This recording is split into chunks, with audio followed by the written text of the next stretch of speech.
If you're needing to remove the timing belt or just move it a few teeth and you don't want to have to remove the bottom timing cover to get the tensioner off, this idler pulley has a compression system. It has an 8mm hex built right into it, and we're able to push this in there and actually just kind of put pressure down on this and it'll compress it back into the cylinder.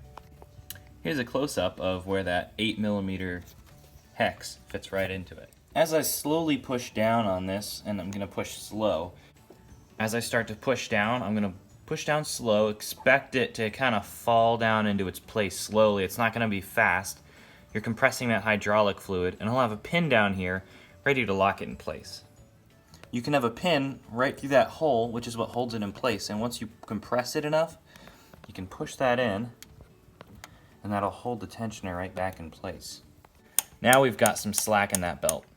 I pulled the tensioner wheel off, and in order to keep the belt from falling down in there and maybe losing teeth on the crankshaft, I just put a zip tie here to keep some tension on it. We've got plenty of slack now to pull this off of the camshaft gear here. Now what I was saying before is you wanted to keep tension on this so it doesn't slip on the camshaft down there. Now it'd be easier if that doesn't happen.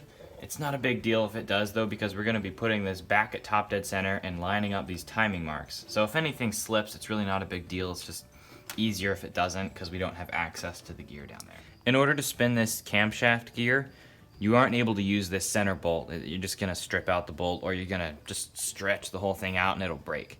You need something to actually grab the outside of it or these inner teeth. So I'm just going to, this is an old oil filter wrench. Basically acts like a spanner wrench.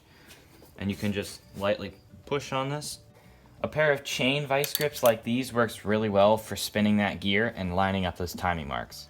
Put cylinder 1 right back up at top dead center. This is where you need to be really accurate.